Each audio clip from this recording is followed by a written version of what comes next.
Ամեն ինչ լսել ենք, գեցե կառավարությունը չենք լսել, դա լսեցինք։ Սիրելի հայրենակիցներ, ձեզ եմ ներկայացնում գերաշնորհ Տեր Բագրատ arczepiskopos Գալստանյանի նամակը ԱԱԾ շենքում գտնվող Երևան կենտրոն քրեակատարողական հիմնարկից։ Այս խոսքը ընդունեք նաև ԱԺ պատգամավոր եւ հայրենիքի կալանավոր Արտուր Սարգսյանի եւ մյուս 16 հայրենիքի կալանավորների անունից։ Տերն իմն է,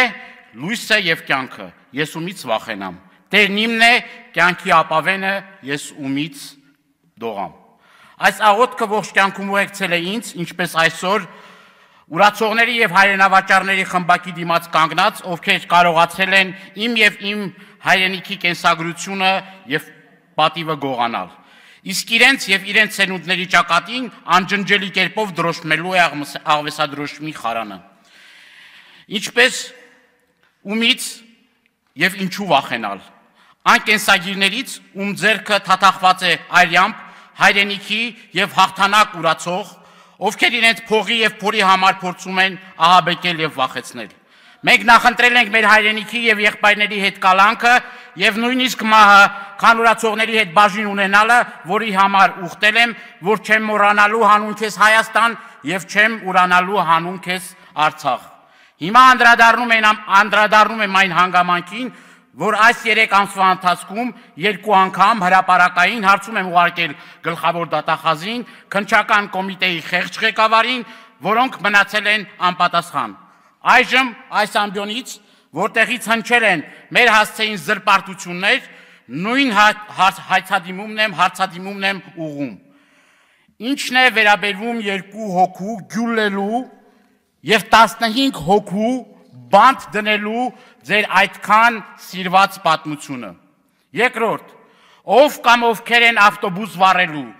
արդյոք նման պատմություն գոյություն ունի, մնացյալի մասին հետո, արդյոք ձեր ներկայացված այսպես կոչված ձայնագրությունները փորձարկման, փորձակնության ենթարկվել են թե ոչ, այդքան նենգ եք, որ ձեր նույնիսկ վկայությունները կեղծ են։ 8 ամիս շարունակ լսելուց հետո, պարզելով, որ հիմնազուրկ եք, փորձել եք մի վերջին ճիքով ինչ-որ մի բան կորզել, գաղտնալսելով իմ եւ իմ հոգեվոր եղբայր Միքայել Սրբազանի խոսքը։ Ընդ որում, մեր կալանքը 2 ամսով էր, դուք գաղտնալսման հրաման եք տվել 3 ամսվա համար, այդպեսով փաստելով երկարաժամկետ կալանքի նախատեսված ծրագիրը։ Սա ձեր իրական նկարագիրն է։ Երկրորդ, իմ երկրորդ հացը ուղղված է ԱԳՆ-ին։ Մեզ հասած տեղեկություններով դուք զանազան միջազգային ներկայացուցիչներին ասել եք, որ այս մեր գործը ինչ որ ունի ռուսական հետքեր։ Եթե առկա են, ապա ինչ պատասխան ունեք դրան, այլապես ՀՀ իրավապահ պատմության մեջ առաջին անգամ ձերից նկարագրած ձայնագրությունները չէիք թարգմանի անգլերեն եւ այլ լեզուներով։ Հարց. նման բան ասել եք թե ոչ, ռուսական հետք կա թե ոչ, այս վերոնշյալ հարցերին միայն հստակ պատասխաններ եմ ակնկալում մինչև այս քարոզիայի ավարտը, այլապես դուք վերածում եք ստախոս եւ խաբեբայի։ Կեցե Արարատը, Սուրբ Էջմիածնով,